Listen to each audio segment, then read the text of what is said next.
Ladies and gentlemen, welcome back into the show, episode 11 of the Swank Tank for the 2025 NFL season. I'm your host, Ryan Swankowski, and what a week 4 we had. Full review coming up for you. Every single game. We hopped on over across the pond to Ireland. Had a big shootout game there between the Steelers and the Vikings. A full week 4 Sunday slate. Texans get their first win. A lot of teams get their first loss. 49ers, Colts, and others. The Ravens, what's going on over there in Baltimore? Some not only defensive and offensive issues, maybe some identity issues going on. Patrick Mahomes continues to show that he is the best quarterback in the NFL, regardless of what day it is. And we have a tie. We had a tie. All of this about to be broken down here on the Swank Tank. Welcome into the show. Appreciate you being here as always. Go and make sure to follow on all the socials at the Swank Tank anywhere. That is YouTube, Spotify, TikTok, Instagram, at R. Swankowski on Twitter. Appreciate the likes, the support, the comments, all the love from this past weekend. Slowly but surely, we're going up that ladder. Here we go. We're climbing piece by piece. You know, one of these days, we're going to look back on one of these episodes and be like, wow, episode 11. Where are we now? Oh, we're on episode 300, episode 11. Wow. One of these days, we're going to look back on this. It's going to happen. It's going to happen. And I appreciate you being here for it happening. Thank you so much for coming in here to the Swank Tank. Appreciate you, all of you, as always. And, without further ado, we got to dive into week 4. Full analysis, full game breakdown, every single game. Besides Monday Night Football, we have the doubleheader going on as we speak. Broncos and Bengals, Dolphins and Jets. Two very interesting, not necessarily eventful, but interesting Monday Night Football games that we will talk about Thursday morning. Big-time fantasy performances. We had some names sneak up on us this week. Ashton Genty being one of them. We'll talk about him later in the show. We wrap it up with Swanks Banks as always. Had a pretty damn good week with Swanks Banks with one bet still to go. We will end the show with that and more. Without further ado, let's kick it straight into gear. Week 4, what a week it was. We got to start, though, the week 4 analysis, as always, with how we did on straight up winners. So far, with the 2 Monday Night Football games remaining, we went 9-4-1 throughout week 4. 9-4-1, are we kidding me? I picked Green Bay to win the game. Did they win the game? No, they did not. So what I'm going to do right now, live on air, is change this tie to a loss. So we're going to move from 9-4-1 to 9-5 because that doesn't deserve a win. Maybe if I picked the Cowboys and they tied, I might take that as a win. In this situation, I'm not giving myself a win. We moved to 9-5 through week 4 on just straight up winners, so not so bad. I think I'll get both the Monday night ones correct as well. Move us to 11-5. Right now, we're sitting at 32-16 through the first 3 weeks. 9-5 so far in week 4. Kicking it off, though, Thursday Night Football, Seahawks beat the Cardinals 23-20. Seahawks moved to 3-1. The Arizona Cardinals moved to 2-2. And I got this game wrong. I will flat out admit it. I got this game wrong. I thought Kyler Murray, I thought the Cardinals, I thought Marvin Harrison Jr. and Trey McBride, Trey Benson were going to make some big-time noise. And while they played well, they didn't play well enough. Classic Cardinals. Always letting teams, except this time, they didn't have the lead. They had to come back. But the door was closed. Jason Myers, game-winning field goal as time expires. We're going to talk about that here just in literally 30 seconds. But Sam Darnold, 18 of 26, 242 yards, 1 touchdown. Kyler Murray, 27 of 41, 200 yards, 2 touchdowns, and 2 interceptions. That part's not shocking. That part is definitely not shocking. Kyler, led Cardinals in rushing yards with 41 yards. He was their leading rusher with 41 yards. If I told you that last Thursday, you say the Cardinals lose the game. If I told you Kyler Murray had 2 picks, you probably say the Cardinals lose the game. Just flat out cannot have it. Can't expect to beat a team like the Seattle Seahawks when your leading rusher is your quarterback and you also have 2 picks from that quarterback. Just not a good formula. Marvin Harrison Jr. got a touchdown after a rough 3 quarters. Had a bobbled pass, hit him in the hands, got picked off. Had another one that, it just was a rough 3 quarters for Marv. You could see that it was more than just some drops, more than just a few bad games. It was a mental barrier there for Marvin Harrison Jr. that hopefully he has now overcome with that touchdown catch. We'll see moving forward. Good to see Marv find the end zone, though. Simply for the Cardinals, though, too little, too late. You go down and you get that touchdown to tie the game, but you leave too much time on the clock. And then what do? You don't land the kick in the landing zone. Completely unacceptable. Unacceptable. For an NFL kicker, I understand the landing zone thing is new, and you got to land it between the end zone and the 20-yard line for it to be live and whatnot. It's new. But as an NFL kicker in that spot, you have to be able to execute there. That gives the Seahawks a phenomenal field position, puts them on the 40-yard line. What do? I think they took, 4 plays, 5 plays, whatever it was, in like 30 seconds. Down the field, Myers for the win, hits it, ball game. NFC West divisional battle over. Partially, especially at the very end, due to not being able to land a kick in the proper spot. It's simply too little, too late. And just overall, not enough execution. Like, that's really what this game just came down to. Seahawks and Darnold play clean football, and they win games. Darnold here, no turnovers. What happens? A win. When Darnold plays clean, the Seattle Seahawks are a very hard team to beat because that defense over there is top 10. They got some key pieces back in this game that played pretty well overall across the board. And when Sam Darnold in the offense doesn't turn the ball over, the Seahawks are a hard team to beat.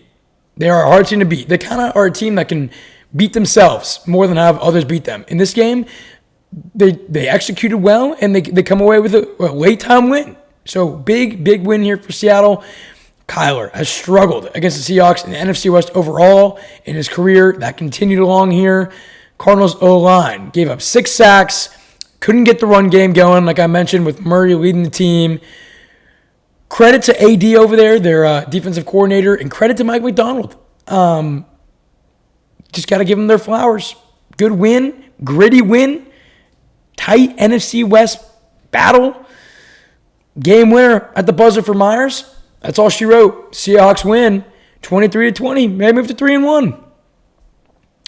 Moving over here to the game in, I say Dublin. It is both Dublin and Dublin. I say Dublin, just for the fun of it. Steelers moved to 3-1. They beat the Vikings, who are now 2-2, 24-21. We start with the winners, as always. Aaron Rodgers, 18 of 22, 200 yards flat, 1 touchdown. Carson Wentz from Minnesota. Again, J.J. McCarthy still battling that ankle injury, out for probably a few more games. Wentz, 30 of 46, 350 passing yards, 2 touchdowns, 2 interceptions. And there you go. Part of the reason for the loss. What a game over here in Ireland. I saw the second half of this game. Let's be real. If you're getting up and watching this game at 8:30 in the morning Central Time, you're most likely a Steelers or Vikings fan. If not, kudos to you. Very much kudos. Die hard. I respect it. I do want to know your thoughts on these games, though. Are we for the games in Europe and in Ireland and wherever? Are we anti for it? Let me know your thoughts. Comment on social media. Comment on Spotify. Even on YouTube. I want to know your thoughts on these games. Supposedly not supposedly, it's a fact. They want to keep expanding abroad. Eventually they want every single team to play a game abroad in a season. I can't imagine a world where that happens. That seems almost way too chaotic and way too much travel to have every team go and do that. But I don't make the rules. Roger Goodell obviously does that. What a game, though, over there in Ireland. Steelers get up to an 18-point lead in this game. And they let the Vikings hang around. Let them stay very much around. Kenneth Gainwell here. 99 yards and 2 touchdowns with no Jalen Warren back there. Metcalf, big-time play. He ended with 126 yards and a tutty. Man, he showed off some speed. Didn't he? I believe it was an 80-yard touchdown from Aaron Rodgers to Metcalf. Slant over the middle. gone. And for a receiver as big and as strong as DK Metcalf is, it is absolutely unfair for him to be that fast. It's ridiculous. He is a freight train running down at you. If I'm a DB, I'm making a business decision. And obviously no DB caught him here. Metcalf, long touchdown. Puts Steelers ahead. Again, they led by 18 points in this game. Jefferson on the other side, 10 receptions for 126 yards, his best game of the season. Wentz obviously knows where to put the ball and where to feed his best players, when to feed them, where to feed them on the field. Jefferson, his best game of the season, didn't find the end zone here, but had his best game of the year. Sadly, not enough, obviously, as the Vikings lost by 3. But Vikings get back-to-back fourth-quarter tutties, and then the Steelers, this was the breaking point here. What could have been the breaking point. Fourth and half a yard to put the game away. And this was on the Minnesota 45-yard line. 1 minute to play. Fourth and legit a half a yard. Mike Tomlin decides, you know what, let's punt it. I thought that would have been a detrimental mistake by Mike Tomlin.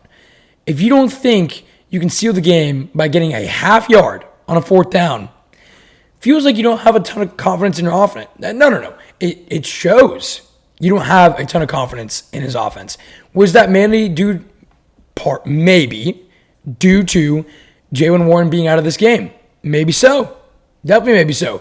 But the way Gainwell was running, with the way the offense had been executing for 3 quarters, I would have said, trust your guys, go and get half a yard and go steal the game. That didn't happen. They punt the ball away. Minnesota, given several opportunities. Steelers were flagged, it seemed like left and right on that last drive. They had a pick, not get called a pick, which was, I believe, the right call. They were catching breaks, literally left and right. And they get a detrimental grounding on that last drive to go and try to get a field goal. It was just a little bit of chaos all around. Couldn't push the ball fully down the field. And that's all she wrote. Steelers hold on. They win 24-21. My question for you, the Steelers moved to 3-1. My question for you, can the Steelers make some noise here? Can they make a playoff run? That is my question for you here. That is my takeaway question from this game. The 3-1 Pittsburgh Steelers, are they for real? Do you think the Steelers can win the AFC North? Can the Pittsburgh Steelers go and make some noise in the playoffs? I still believe no. I know they're 3-1. Do I have full faith in this team? I do not. And it's hard to argue against the 3-1 record, but their wins have not yet been impressive. It's been a little bit of inconsistency. You got to give credit where it's due. A win, we say this every week. I say this every episode. A win in the NFL is a win. You take it, and you don't take any win for granted in the NFL. But my question to you was, do I think the Pittsburgh Steelers are legit? Can they make a playoff run? Can they win the AFC North? I haven't seen enough yet for me to confidently come on here and tell you yes. Right now, my answer is still no, even though they're sitting on 3-1. Kudos to the win. Kudos for Tomlin getting the win abroad. They have the Browns in Pittsburgh next week. Minnesota is here's the deal.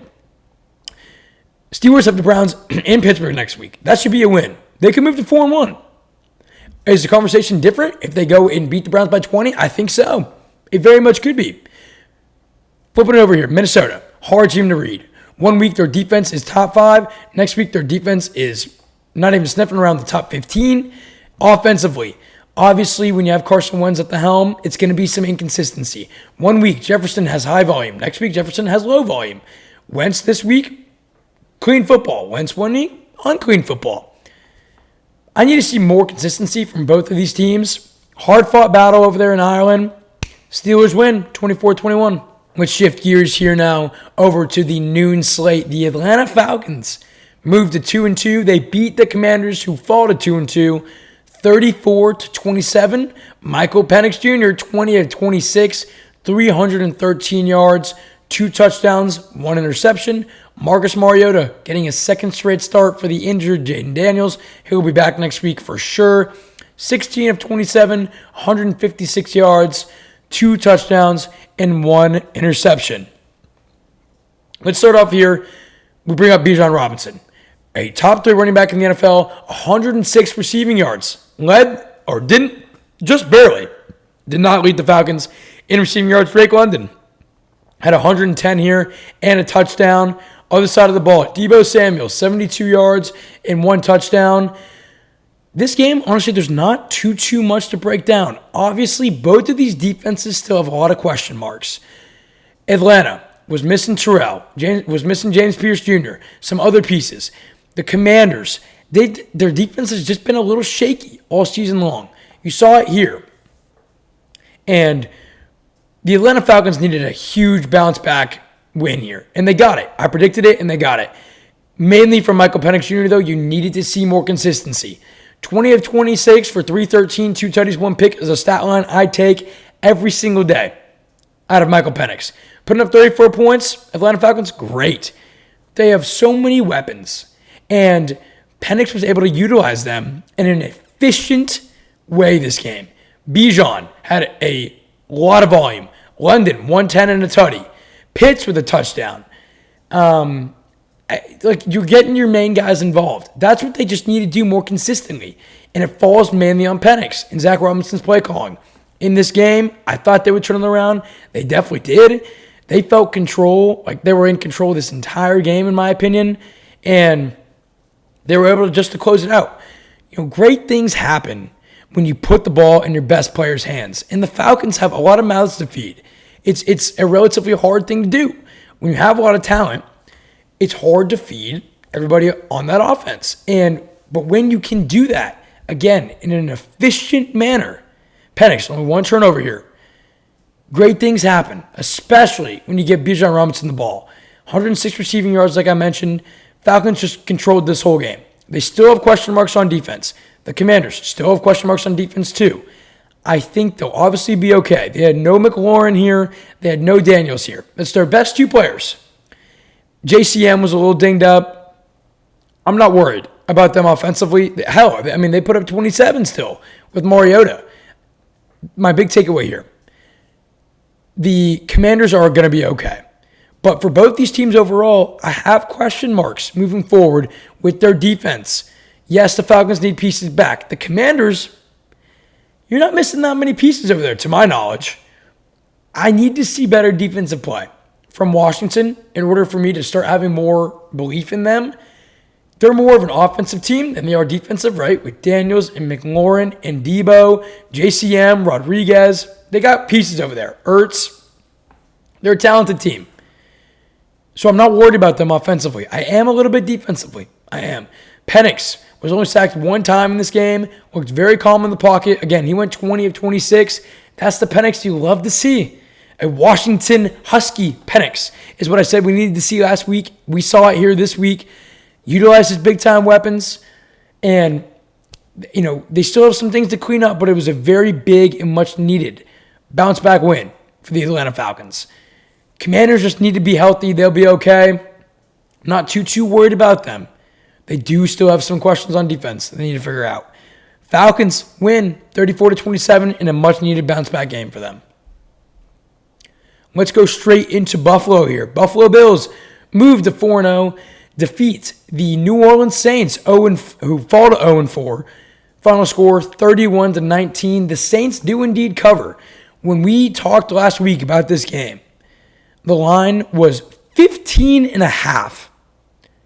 That's ludicrous. That's ludicrous. For an NFL game, Saints proved that it was indeed crazy. They cover. They fall, but they cover. Losing by 12. We start with the winners, as always.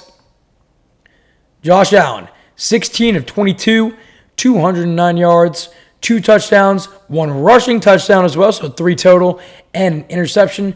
Spencer Rattler, who is still searching for his first ever career win, which is really sad because he has not played that poorly. 18 of 27, 126 yards, and 1 touchdown. Let's start here with the Bills on offense. James Cook, 117 yards and 1 touchdown through the first 4 games of the season. Cook, 401 rushing yards and 5 touchdowns on the season, averaging over a touchdown a game, averaging over 100 yards per game rushing. In all honesty, if Josh Allen wasn't doing his thing so much, James Cook could be in MVP conversations. That's how well he is playing. That's how much of a push that Bills offensive line is getting, creating large gaps for Cooks to run through. I mean, he is just a beast. He's a top 5 back right now, averaging, again, over 100 yards a game and over a touchdown a game. Him and Josh is a wicked, ridiculous 1-2 punch. They're essentially unstoppable, and right now they're very much proving that. Flip side of the ball here, Chris Olave finds the end zone for the first time this season. But what else did he do? He threw an interception. Swank, what? Spencer Rattler did not, but Chris Olave did? Yes. And if you're the Saints, you kept this game close all game long until the very, very end. They kept it close. You get into the red zone, you get within the 10-yard line, and you try to do some trickery. It's a pitch sweep thing back to Olave behind the line of scrimmage, and he tries to throw it to Rattler, almost like a Philly special, it kind of looked like, and just poor execution. The Saints got too cute. I understand you're a massive underdog, trying to do some trickery. You're not the Detroit Lions. There's no reason to have your wide receiver in the red zone be throwing a pass into the end zone. If it's, you're on your own 40, you're at midfield, it's different. If you're in the red zone, you have Kamara, you have Olave in the receiving game. Don't try to get all cute. This was my biggest bone to pick here, is that you're in the game up until this point, and just poor execution. That's been the story of the Saints season, poor execution on all fronts. And it just can't happen. Saints were down by 2 in the fourth quarter. Then they give up a touchdown, and then they go downs, and then they go downs again. Again, this is a team that can be relatively competitive, not week in and week out. They got blown out by Seattle, which I knew would happen. But this team, they just cannot put it fully together. They lack talent. They have some pieces they can build around. Banks on the offensive line. Kamara. Let's see how much gas he's got left in the tank. Olave, this game, had his first receiving touchdown. They are not this absolutely abysmal, pathetic, and untalented team. There are pieces here that they can look forward to for a few more years. But when it comes down to it, they're just not skilled enough all around. It's just plain and simple. Great teams find a way to win. Buffalo is that and more. My question to you, is Buffalo the best team in the NFL right now? There's only 2 unbeaten. The Buffalo Bills and the Philadelphia Eagles. Both are 4-0. Are the Buffalo Bills the best team in the NFL? My preseason worry was that they didn't reload enough. Right now, they've proven me wrong. They're unbeaten. They look damn good. Allen and Cook are doing it all. They're involving Coleman and Shakir and Knox and other pieces over there when needed. That being said, let me re-ask you. Are the Buffalo Bills the best team in the NFL right now? To me, it truly is 50-50. If you put Bills-Eagles on a neutral field right now, who do you think wins the game? I think my heart has to go Eagles. But the Bills could, I would not be shocked if more than half of the people picked Buffalo. They look damn good. They're dangerous on all fronts. Josh Allen's by far the favorite to win MVP right now. They moved to 4-0. Easy as that. They defeat the Saints. The Bills look damn good. They moved to 4-0. Moving right along here, the Detroit Lions, a team that also looks damn good, moved to 3-1. They beat the Browns, who fall to 1-3. 34-10 was the final here. Jared Goff, 16 of 27, 168 yards, 2 touchdowns, 1 interception. Joe Flacco, 16 of 34, 184 yards, and 2 interceptions. I want to lead this right off with the question. Is it time for the Browns to consider moving on from Joe Flacco? the Browns are in an interesting situation because you know they're not going anywhere this year. Are they a competitive team? Absolutely. Do they have a very strong defense? Absolutely, especially in the run game. Those are facts. Another fact here is, though, the Browns are not making the playoffs, and the Browns are not going anywhere this year. That is a fact. With starting Joe Flacco, what are you achieving? I understand Stefanski wants to be competitive. He's not necessarily fighting for his job, but he's not, solidified to be the coach of the future here. So I understand he's trying to win every game he can. At some point this season, Flacco's got to take a back seat. I'm not sure what you're trying to achieve here. The whole Watson situation is a wash. He needs to honestly retire at this point. You have Gabriel, you have Sanders. You invested 2 draft picks in these guys. At some point, we got to see them this year. The more the losses add up, the more likely we are to see one, if not both, of those quarterbacks. I think we see that here over the next few weeks. I think Flacco over the next few weeks is going to get benched. Great veteran leader. But I just don't understand, for the Browns' futures standpoint, him continuing to start games here. Let's go back to the Lions here. Montgomery, only 9 carries on 12 yards. Gibbs was the big workhorse here. 91 yards and a touchdown. Amon-Ra, week in and week out, continues to show he's a top 5 receiver. I don't care that supposedly he was playing Call of Duty, or was it 2K? NBA 2K, till 4:30 in the morning the night before. I don't care about those rumors. He went out there and put up 2 tutties on you. He's a top 5 wide receiver. Him and Puka Nacua are the 2 most consistent receivers so far we've seen in 2025 season, and that goes back years. Maybe throw Mike Evans in there as well. Week in and week out, you know what you're getting from St. Brown, and that is unlimited production. He's consistent. He's got some of the best hands in the NFL. He put up 2 touchdowns here. He's a beast. Judkins, 82 rush yards. He seems to be RB1. They got some other, backs back there that could be utilized more. Sampson from Tennessee. And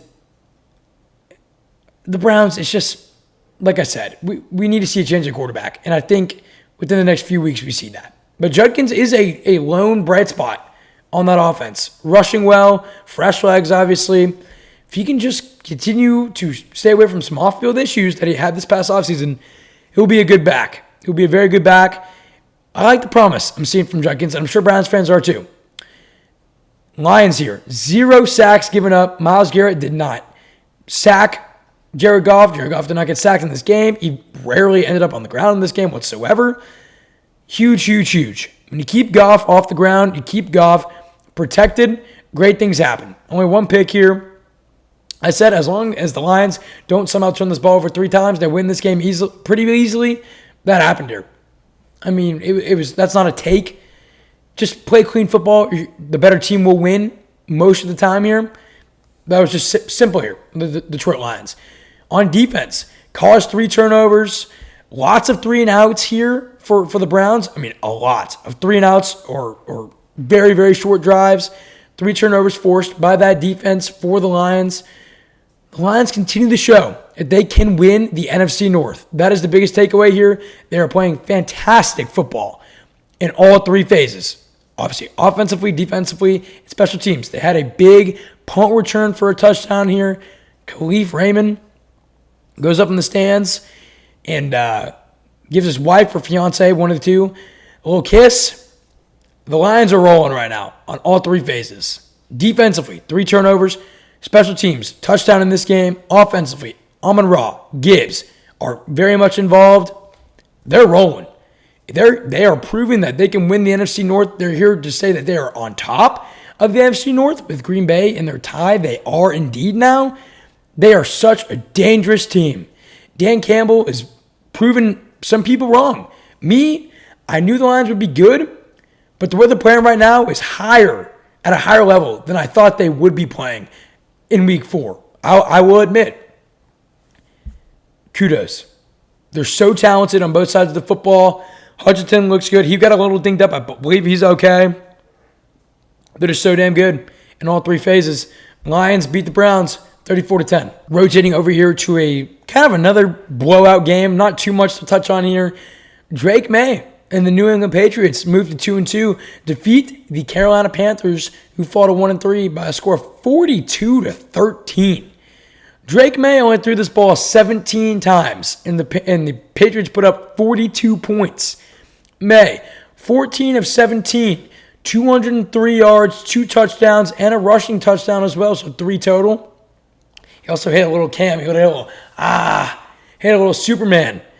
When asked about it, he said Cam was my idol growing up. Nothing but respect there. How old are we? I feel so old. I grew up, obviously, watching Cam Newton. A lot of people did.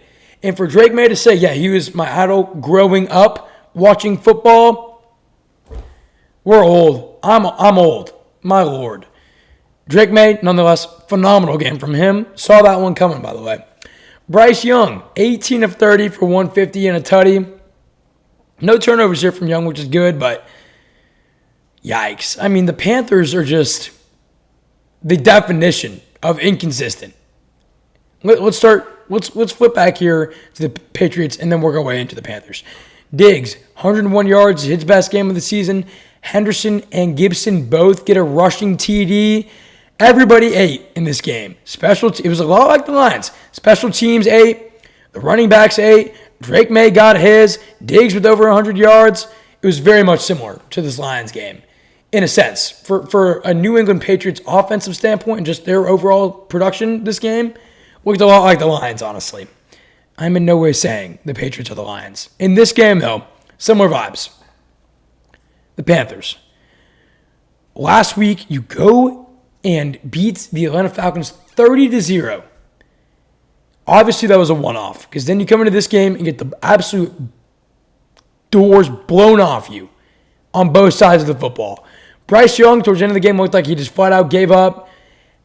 It's kind of a disaster with the Panthers. Panthers defense is just no good. Last week was literally a one-off. The rest of the season, they have not performed well whatsoever. Just definition of incomplete football. There's really not much else to say. And especially when you look on the defensive side of the ball here, what are their best players? What are their big names? You got J.C. Horn. You got Derek Brown. Outside of that defense is rough. At least names that I'm not super familiar with, and I bet 99% of NFL fans are also not very familiar with. I have a feeling I know what side of the ball they're going to be mainly addressing this offseason, and it's going to be the defense. They need to reload. I mean, reload is not even the correct word. They need to load up. That defense hasn't been dominant or even relatively close to dominant since Cam Newton was there. And they got issues on that side of the ball, plain and simple. Outside of Horn and Brown, not a lot of talent, flat out. Panthers, they started this game with a tutty. They ended this game with a tutty from Andy Dalton, who found his way in this game during this blowout. After the first drive, ready for the drive chart?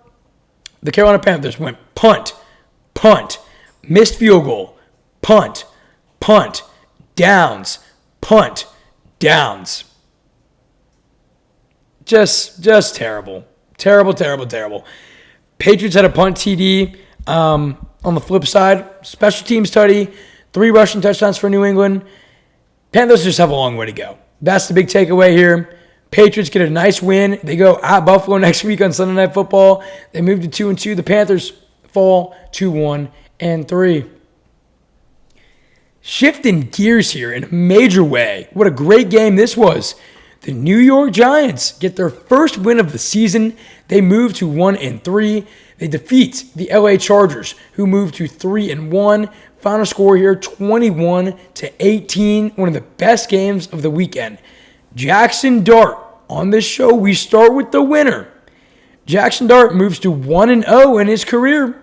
13 of 20, 111 yards, 1 TD through the air, and a rushing TD as well. Justin Herbert, 23 of 41, 203 yards, 1 tutty, but 2 picks. The picks came back here for Herbo. No bueno. But you look at Dart. Look at Dart's stat line. 13 of 20. Okay. 111 yards. Okay. 1 TD through the air. All right. 1 TD on the ground. That's great. the obvious most important part here, no turnovers. Week in and week out, almost all of these games, whichever side of the ball, whichever team is winning the turnover battle, almost all of these teams are winning. Like, that is what we've been seeing this season. Turnovers are huge in the game of football, but especially through these first 4 weeks, they've been massive. Whichever team is playing cleaner is the team that's winning. That's what it feels like so far through the first 4 weeks. And while that's usually a common theme, it feels even more important this year through 4 weeks. Scatabo, 79 yards. Scatabo? He's a beast anyways. 79 yards. Hampton for the Chargers, 128 yards and a tutty. The big storyline here, Ladd McConkey. Was he left in Cancun when the Texans sent him packing? I think he joined the Ravens defense in Cancun. One catch here for 11 yards. That is a glaring problem. It wasn't a problem until they lost, right? They're 3-0. Oh, whatever. Maybe they'll get him more involved. As long as we're winning, it's whatever.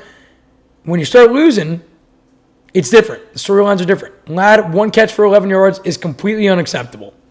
It's not like you're playing some wicked defense over here, especially in the secondary. Giants secondary is not very strong. Their defensive front is very solid. Secondary-wise, it's nothing to write home about. One catch, unacceptable. Quentin Johnston's kind of emerged here. Ladd needs to get more involved. Let's see if they can do that moving forward. I think that's going to be part of the game plan now for Harbaugh, getting Ladd more involved. Linebacker Tuli Tuipulotu, I believe I'm pronouncing that correct. He deserves some flowers here. He had 4 sacks, people. Himself. 4 sacks on Jackson Dart. Great game from him. Giants on the first drive of this game go 9 plays, 4 minutes for a touchdown. Talk about making a statement. Talk about Jackson Dart's first ever NFL regular season drive. 9 plays, 4 minutes for a tutty. Cinema. Couldn't ask for a better start. Chargers late in this game had a nice goal line stand. Sadly, it was not enough. Giants, 10 points off turnovers, like I kind of just touched on 2 minutes ago. 10 points on turnovers is the difference maker here. Man, I'm getting fired up. Talking about Dart's first start. And the Giants didn't turn the ball over. That's just simply what it comes down to here. Chargers lose by 3. Herbert with 2 picks. Credit here to Giants. Credit here to Daboll. Getting their first win of the season. You can see how excited he was at the end of the game, giving Dart a hug. I mean, it was just honestly electric. And creating turnovers and playing clean football on that side of the ball, hard to lose when you're doing that. What a win for the G-Men, Cam Scatabo and Jackson Dart, the new 1-2 punch. You like that? The new for the New York Giants. New 1-2 punch there. Giants get an impressive and solid win. Let's see how Dart and Scatabo can perform moving forward without Malik Neighbors. So sad. Out for the season, torn ACL. Let's see how the production goes moving forward. Speedy recovery to Neighbors, one of the best receivers in the NFL. Speedy recovery to him. Let's see how Dart and Scatabo go moving forward. And let's see if McConkey can get more involved in that offense. Chargers fall to the Giants 21-18. Now let's talk about the other best game from the noon slate, in my opinion. Eagles move to 4-0 and stay unbeaten, defeating the Buccaneers, who fall to 3-1. Final score here, 31-25. Eagles get the win by 6 after taking that very last second to safety at the end of the game. Hurts. Oh, man. There will be dialogue about Jalen Hurts.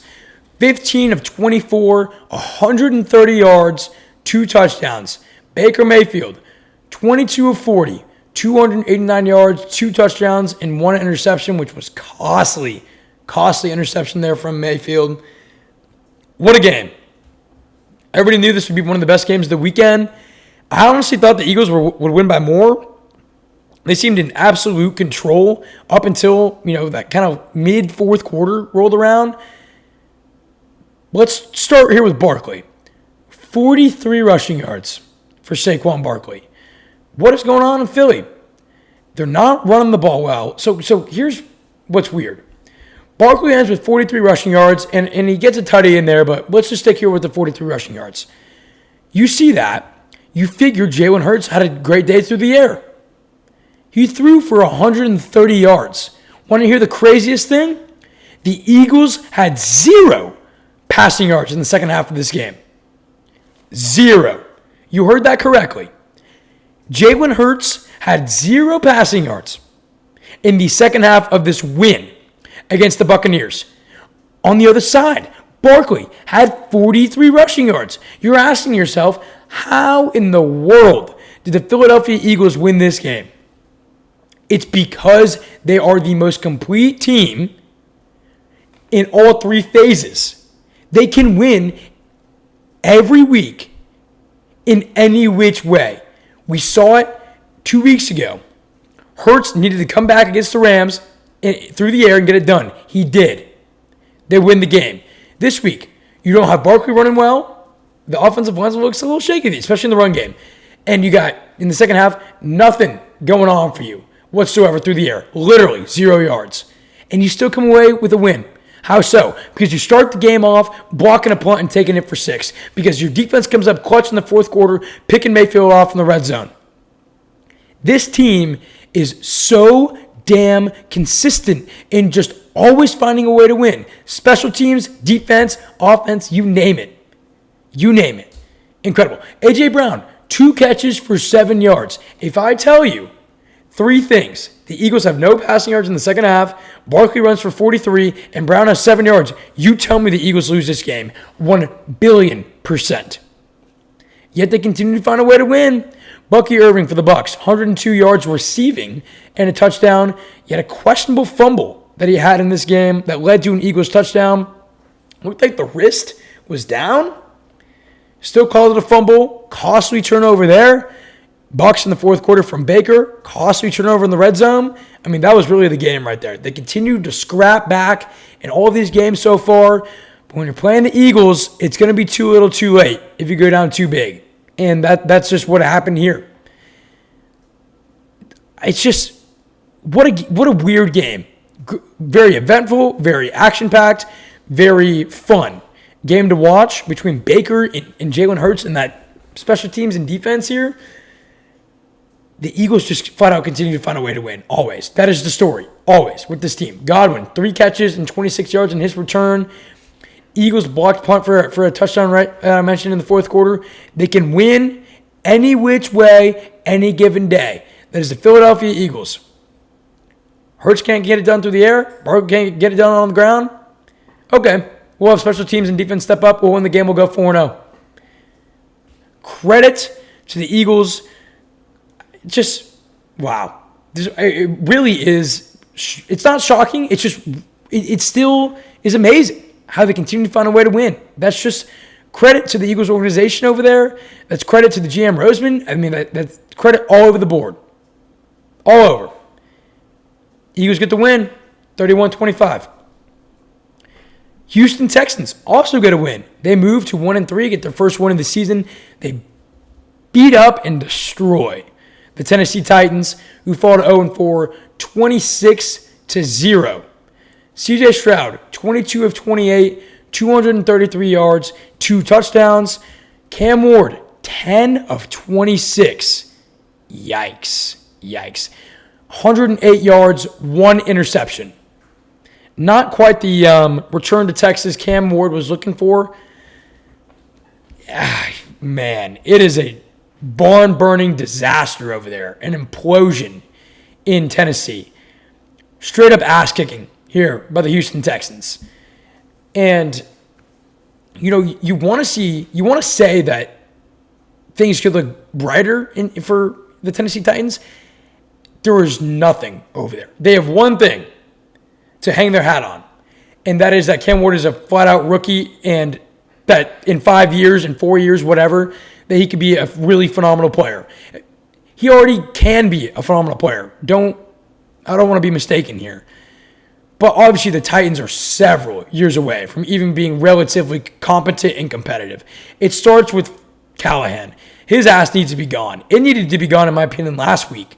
How he, at this time of recording, still has a job amazes me. He has been awful. I believe he's only won 3 games there since being signed by the Tennessee Titans. In 2 years, I believe he's won just 3 games. They look absolutely dead in the water. Atrocious. It's just, when you're by the sea or by the ocean, you see a dead fish just sitting there in the water, constantly just being pecked at by birds and other little mammals, and whoever's hungry just come and getting a little slice, getting a little bite. That's what everybody's doing right now to the Tennessee Titans. Titans are that damn dead fish. Everybody's just taking a big old chomp out of them. At some point, there has to run out of bites. There's no more food to be taken. That is the firing of Brian Callahan. And to me, the fish is gone. It's a goner. There's no more fish to be eaten. That means Brian Callahan needs to be fired right now, today. When you're listening to this, watching this, Callahan should be gone. There was no other way around it, in my opinion. Should be gone. Texans' first shutout win since 2010. Kudos to D'Amico Ryans in that defense. He did not call the defensive plays in this game. Matt Burke, the defensive coordinator, called them, and he called a shutout. For the first time in 15 years, Houston Texans get a shutout. Credit to the defense. Has partially to do with the Titans being a train wreck. Credit to the defense, though. Woody Marks, rookie fourth-round running back from USC, over 110 total yards and gets 2 touchdowns as well. Welcome to the show, Woody. We've been waiting to see him fully pop. I've been saying for weeks that they have a weapon in Woody, and we just need to see him more. You saw him. He's the main back going forward. It seems like Mixon might just miss the whole season, but they have a young stud. I don't want to say stud yet. They've got a young talent in Woody Marks that the Texans are very excited about. Phenomenal run blocking and run catching back. He showed out here. Cedric Gray, by the way, for the Titans at 17 tackles. Kind of a random and odd stat.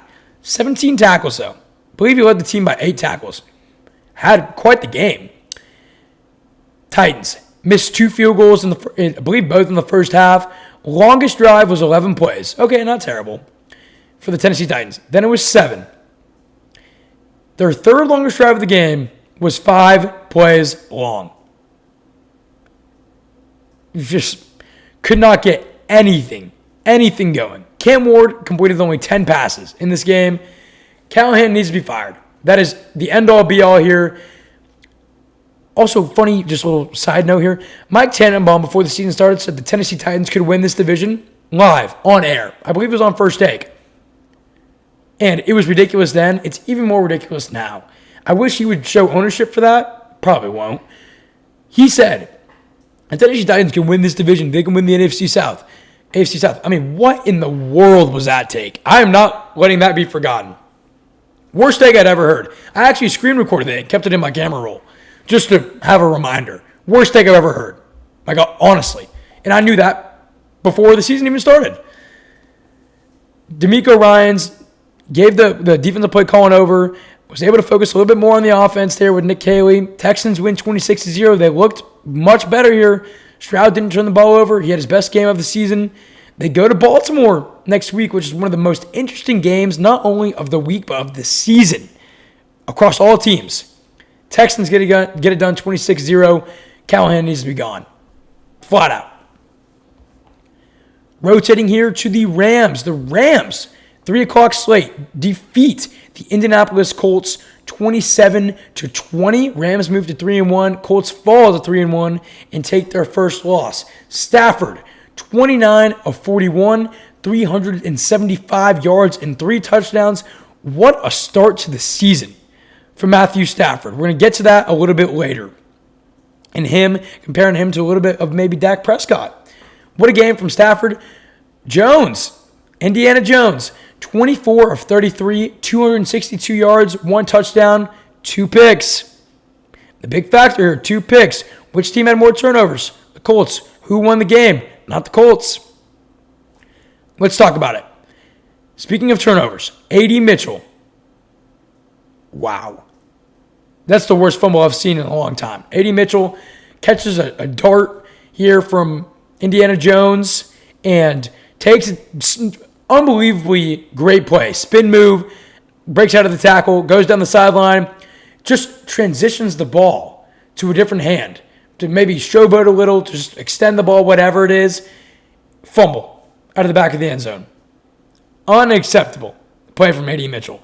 This is a guy that had a lot of success in college, played at UT, played at Georgia, was a high draft pick for the Colts, has shown promise, when given some reps. This was detrimental to him. He has not had a lot of opportunity this year. This would have been a very phenomenal play, not only for him, but for the Colts and for the team as a whole, to put him ahead. And I believe it's to put him ahead. But it just can't happen, A.D. Mitchell. And that's going to, I think, significantly hurt his ability moving forward in getting reps with this team that already has Pittman and Downs at wide receiver. Just sad to see. Brutal fumble. Jonathan Taylor here. Only 76 yards, no touchdowns. The Rams defense did what they needed to. What did they do? Created turnovers from Danny Dimes. Yes, they caught a break there with A.D. Mitchell. I get it. 2 picks from Danny Dimes and held Jonathan Taylor to no touchdowns and 76 yards. Bada boom, bada bing. They win the game, right? Puka, 13 catches for 170 yards. Are you kidding me? He's ridiculous. Week in and week out, he's been the best receiver in football this season.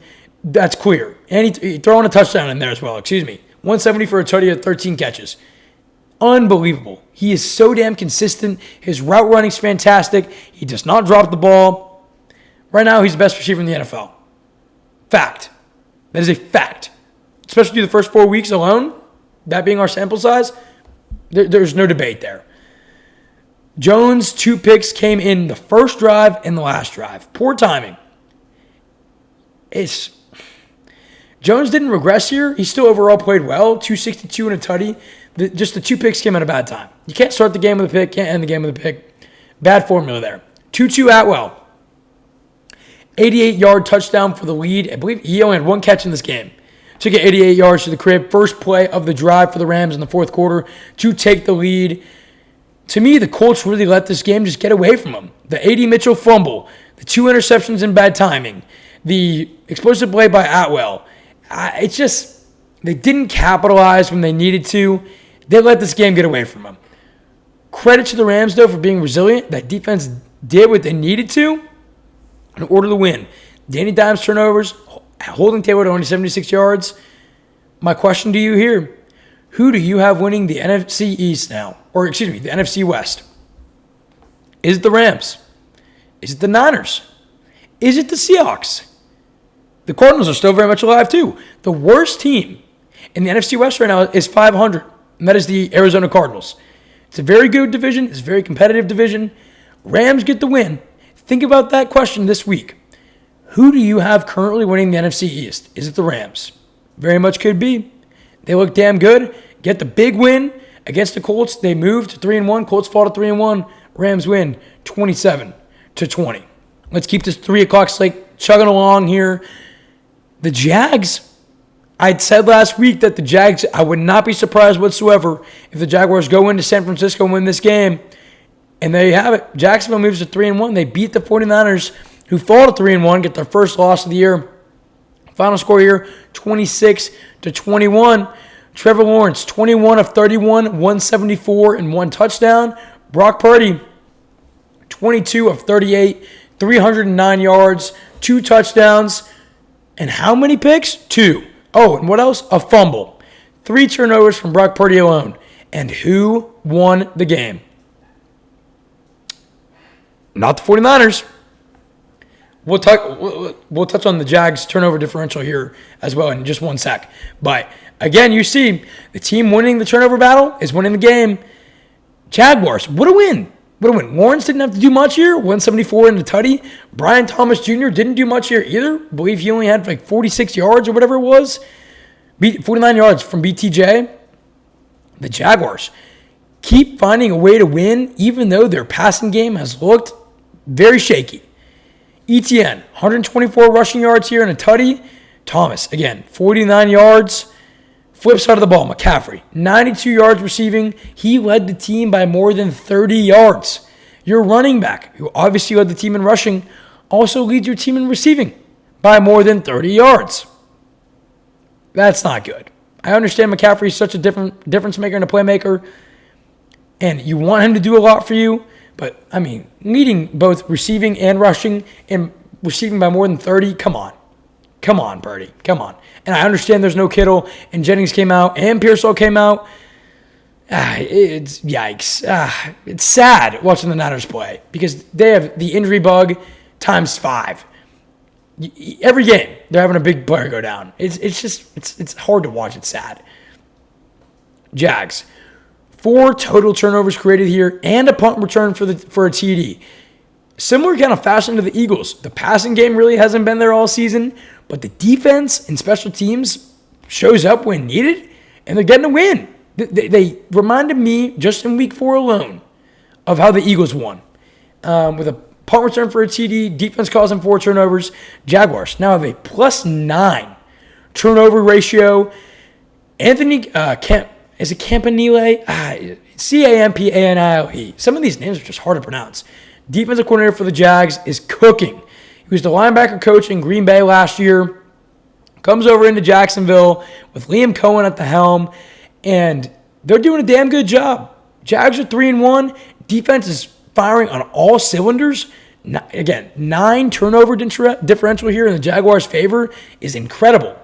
Through 4 games for them, given that in the previous seasons they've had a turnover issue, not only creating them, but also turning the ball over themselves. What a turnaround it's been for the Jags defense. Purdy's turnover issue continues to be seen. He's only played in 2 games this year. He's got 4 picks alone. 2 picks in each game from Purdy this year. Question here, can the Jags win the AFC South? Why not? That defense keeps playing the way they are. If Liam Cohen, supposed to be an offensive guru, can get the Jaguars firing just a little bit, get Strange more involved, get Brian Thomas to be who he was last season, the Jags can make some real noise. They really can. Great win for them. Great win for Cohen, who had some words to Robert Saleh after the game. Said, keep my name out your mouth. I don't care if you think I'm stealing plays from you. Keep my name out your mouth. Liam Cohen talking his talk. The Jaguars defense walking their walk. And they walked to 3-1. Hand the 49ers their first L. They win 26-21. Great win for them. Shifting right on over here to the Chiefs game. The Chiefs, statement win. They moved to 2-2. The Baltimore Ravens, yes, the Lamar Jackson. Well, are they the Lamar Jackson-led Ravens? We're going to touch on that here in a sec. Fall to 1-3.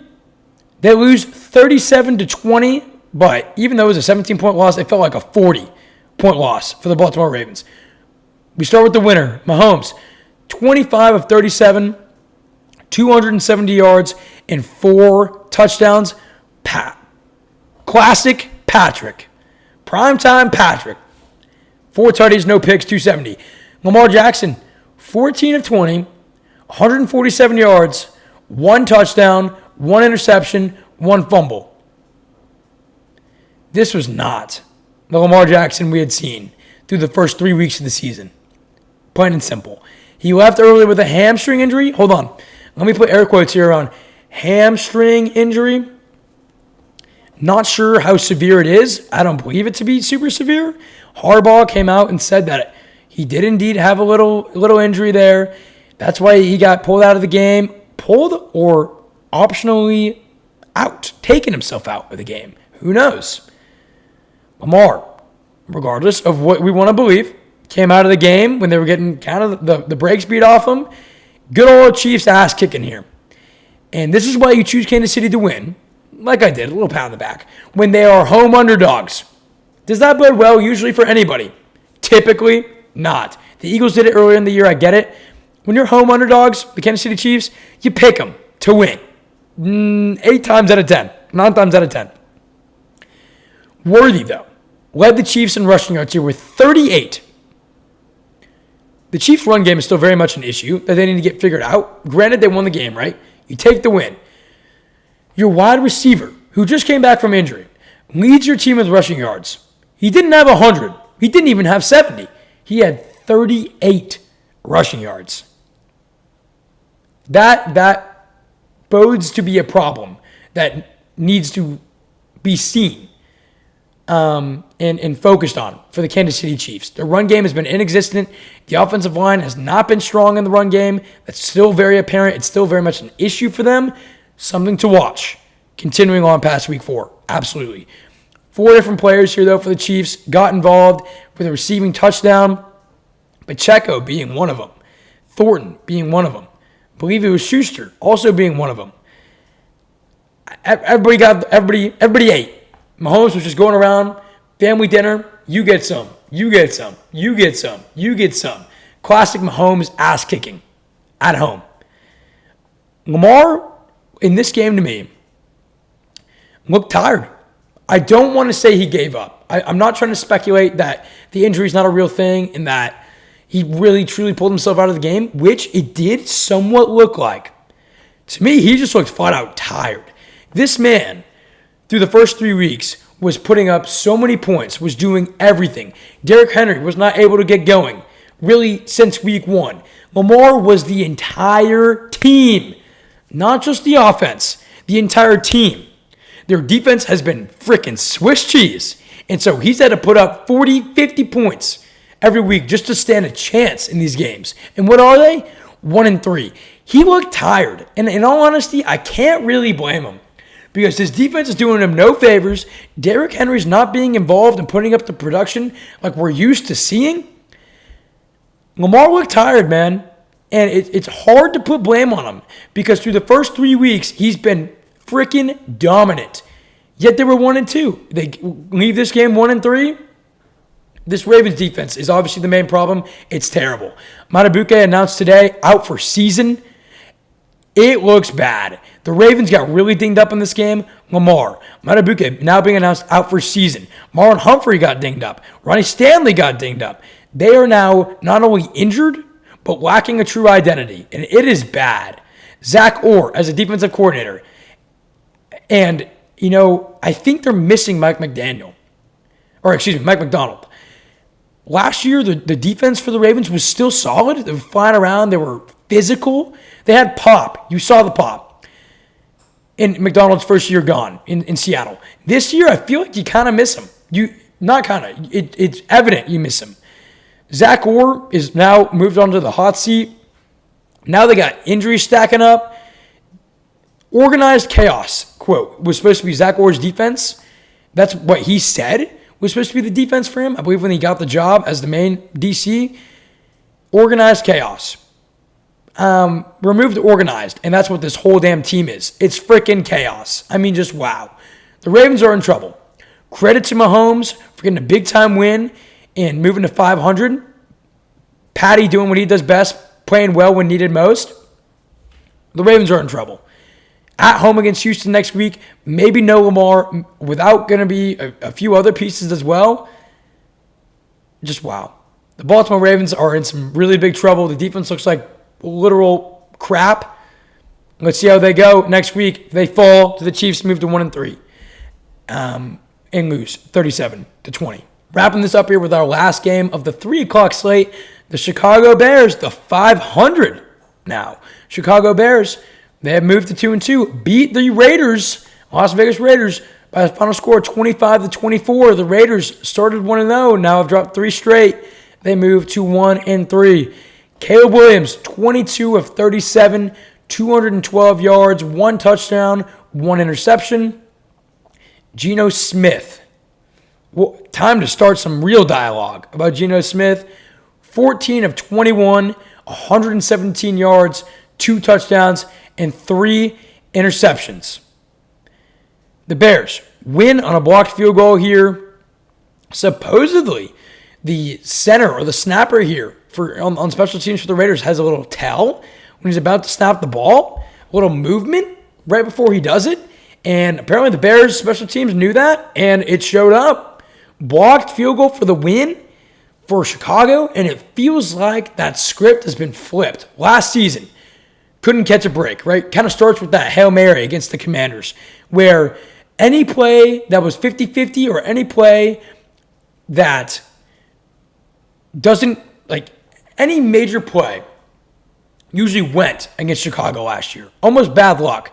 This season seems a little bit flipped. They get these type of plays that are fully not only game-changing, but season-changing and executing on them. To end this game, that's exactly what they did with the blocked field goal. Let's shift over here to the Raiders for a sec, offensively. Genty. There he is. There's that first-round pick. Boise State beast that maybe should have won the Heisman. Ashton Genty, first pop-out game for him. 3 touchdowns and over 150 yards total. It was here. Great spot for him, and he did it. Great game by Genty, showing the pop, silencing the haters. There should be no haters on Genty, given his offensive line being absolutely atrocious. But if you are a Genty hater or a Genty non-believer, your eyes have been opened. There was no reason for that dialogue, no reason for that talk. Who we can talk about, though, in that sad light, Geno Smith. Geno Smith. Let's talk about him. 6 touchdowns on the season, along to go with 7 interceptions. In this game, he wasn't sacked, not one time. The main problem with the Raiders is their offensive line. You're given a game where they give up 0 sacks. You would hope the Raiders would at least be competent and maybe even win. 3 interceptions for Geno in a game where he didn't feel that much pressure, in a game where he did not get sacked, is unacceptable. He needs to be playing at a much higher level. From the start of these games, he needs to be playing at a much higher level. Simply needs to be more consistent from the first kickoff to the last kickoff. He's getting paid over $40 million a year. Flat out, needs to be playing more consistent football, needs to be playing cleaner football. He's been a veteran in this league for years, and he's not looking like one. He's playing sloppy, especially when he's had relative time to throw the ball. In this game specifically, again, was not sacked. 3 interceptions, purely unacceptable. Unacceptable. Back to the Bears. I knew it would be a game like this. Back and forth, a little bit sloppy on both ends, but competitive and super close. I knew it'd be a game like this, and that's exactly what we got. Rome Odunze, I believe has a touchdown in every single game now. 4 straight. Swift, he gets on the board with a late-time tutty. The Bears, they needed to capitalize better off the interceptions they got. Regardless, still got it done. That played into the sloppiness a little bit. Interceptions, those picks for the Bears not turning into touchdowns, but more field goals added to the sloppiness. Credit to the Bears, finding a way to win here. Again, last second field goal block. Usually they don't win those games. And this year, this game they did. It feels a little different in Chicago. The mojo feels a little different. I'm still very hesitant on them. They're in a very tough division. A win is a win. Bears get the win 25-24 and move to 500. All right, now wrapping up the Sunday slate of Week 4. Again, we'll touch on the Dolphins-Jets game and the Bengals-Broncos game on the Thursday morning episode. Last game we're going to break down here and analyze from Week 4 Sunday. The Green Bay Packers. And, man, we got a lot to talk about this game. The Green Bay Packers tie at the Dallas Cowboys. Cowboys moved to 1-2-1. Packers moved to 2-1-1. Final score 40-40. Dak Prescott, 31 of 40, 319 yards, 3 touchdowns in the air. 1 rushing touchdown as well. 4 total tutties for Dak. No picks. Love, 31 of 43, 337 yards, 3 touchdowns, and 1 fumble. I need to start off by saying, as every media NFL person is saying around the world and around America today, there is no reason for the NFL to still have the ability to tie games. I understand player safety, but an argument can be made that compared to college football, it's less safe because you're playing a longer overtime. The rules need to be changed. Make it like college. Do whatever you need to do to where there's no more ties. There cannot be ties in the NFL. In the game of football, in this game especially, ending in a tie is a crime. There needs to be more outrage about this. There is outrage. There needs to be more consistent outrage about this. A push to make NFL ties no longer a thing. That's where we stand here at the start of this game analysis. No more ties. Get rid of them. Let's start with the Packers.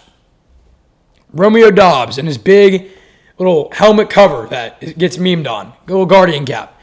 58 yards only, but 3 touchdowns, a little hat trick, ironically, there for Romeo Doubs. Pickens on the other side, 134 yards on 8 catches, 2 touchdowns along to go with that. His big breakout game with Dallas, he's had 3 straight weeks of really solid football. Stepped up when needed to most. Again, no CeeDee Lamb here, dealing, I believe, with an ankle sprain. He'll be out at least another 2 weeks, maybe 3 in my opinion. Pickens stepped up in a big-time way. Josh Jacobs led the team in reception yards as well as rushing yards. 71 reception yards, 2 rushing touchdowns along with that. Javonte Williams on the flip side, 85 yards and 1 touchdown. This game, ladies and gentlemen, had over 900 total yards and only 2 sacks. Air quote around sacks because this goes straight into Michael Parsons. Michael Parsons making his return to Dallas, facing his former team against the Cowboys. By the way, I don't think there was enough coverage about that. I'm being sarcastic. The whole game was about this. I'm being sarcastic. There wasn't enough coverage. There was over coverage. Too much coverage. I get it. You got to blow it up, but still. He got a, quote, sack. He tackled Dak for a 0-yard gain. And they gave him the sack. Over 900 total yards of offense in this game and only 2 sacks. Micah, 3 tackles and 1 of those sacks, air quotes, in this game. Overall, embarrassing for Green Bay. And honestly, a little bit for Dallas. Let's obviously start here with Green Bay. This was an embarrassing game for them. This needed to be a win. And, yeah, you know, the Green Bay Packers defense is top 10. This game, they didn't even look top 30. It was atrocious. Dak, credit to him. We're going to talk about him here in 1 sec. Kudos. Played, I believe, one of the best games of his career. At home in a primetime spot when they needed him to play a great game. That Packers defense has been damn good. Very good. Held the Browns to 13 points last week and played well against the Commanders and has looked solid all season. This was an embarrassing tie for them, especially given overtime. They should have lost this game. This game should have been lost by Jordan Love and the Green Bay Packers. I mean, 1 second left on the clock in overtime. Jordan Love, what are you doing? I understand you can't really spike the ball, else you got to take the field goal. I understand you don't have a timeout. I get it. Clock awareness has to be better. They really dodged the bullet and got lucky.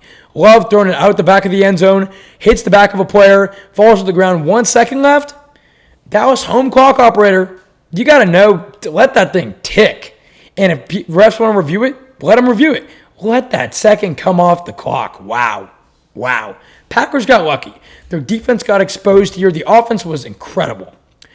Defense got exposed, and honestly, they should have lost this game. They really should have. Dallas. One of my hot takes here is that from what I'm seeing, I'd be a little embarrassed too if I was Dallas because they were not upset with this result. In the NFL, you should be upset with a tie. I don't care if you're 30-point underdogs. You didn't win the game. And they were kind of acting like they did. Dak was all kind of happy and dandy, and Jerry Jones was like, oh, yeah, you know, and there was a bunch of stuff about kissing your sister, whatever. They didn't seem upset with the tie. From one standpoint, that's whatever. Great. You didn't lose. You were supposed to lose. You didn't. From another standpoint, you wanted, obviously, to win this game, and they didn't seem very upset. I would have been upset as a Cowboys fan. I'm obviously not a Cowboys fan. I'm a big Texans fan. I would have liked to see them be a little bit more, not down in the dumps, but a little bit more dissatisfied with a tie here. But it almost felt like they won. So, obviously way more embarrassing here for Green Bay. Didn't love how Dallas, and especially the media, was kind of responding to it overall. A tie. Get ties out of the NFL. Let's touch on First Take here. So I was watching First Take this morning, and the question was presented. Quote, is Dak Prescott the best quarterback in the NFC right now? End quote. Stephen A's take is irrelevant. I'm not going to play the clip here because obviously I don't own the rights to that clip. But I'm going to give him credit on social media.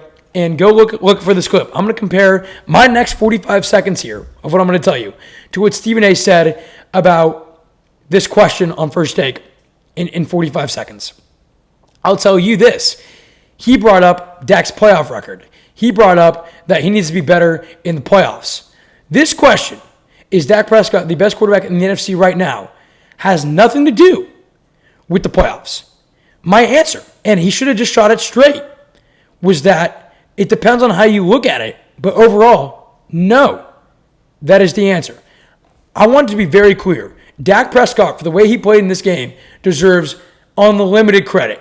He was consistent. He was moving around when he needed to. He was clean with the football. He was precise. He was making great decisions.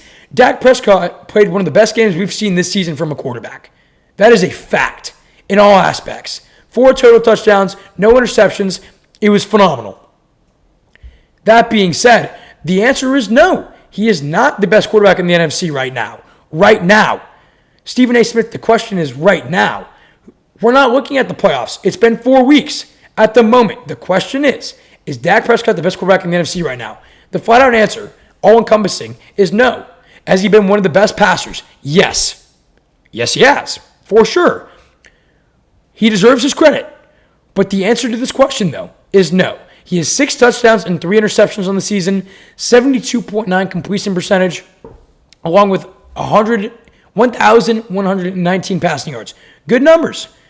Matthew Stafford, right behind him in passing yards, 8-2 touchdown ratio compared to Dak's 6-3.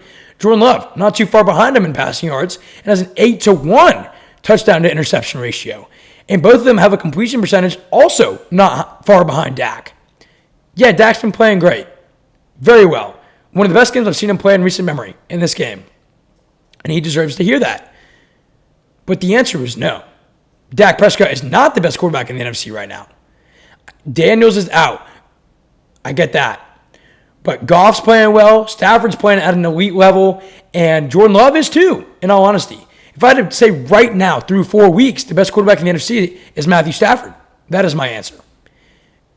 Love's not too far behind, and Goff's not too far behind. Prescott's right there with him. All-encompassing, though, I think it's Stafford. That's my answer. Dak with no M, again, deserves all the credit in the world. And given the off-season chaos and given the trades that happen, he deserves his flowers. He really does. But Stafford and Love have been putting up better numbers in better ratio than him. And the win column also matters here. I mean, the Cowboys are 1-2-1. Also, I didn't even mention Jalen Hurts. Because through the air, he hasn't been solid. But he's 4-0, and on the ground, he continues to do his thing. There's a lot of good quarterbacks in the NFL. There's a lot of really good quarterbacks in the NFC. Dak Prescott is one of them. Especially through 4 weeks, he's top 3. But I cannot sit here and tell you that all in all, he's the best quarterback right now in the NFC. He's not. Mobility factors a little bit into that. That being said, 44 tie here. If I'm Green Bay, I'm a little bit embarrassed. Micah didn't do too much in his return. What a wild Sunday Night Football game this was. Final message, get rid of ties and don't be too satisfied with a tie. Green Bay wasn't. Cowboys were a little bit. Expecting more out of the Green Bay defense. Hopefully, we'll see if they can bounce back here in the coming weeks because that was embarrassing. It was a shootout. It was entertaining. It was everything. This game was everything you wanted it to be, except you didn't get the result. You got a tie.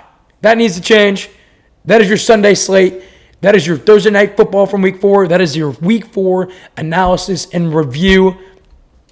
What a way to end it there on Sunday Night Football. Cowboys-Packers tie at 40. Let's wrap this thing up here, going over some quick big-time fantasy performers and ending with a review of Swank's Banks.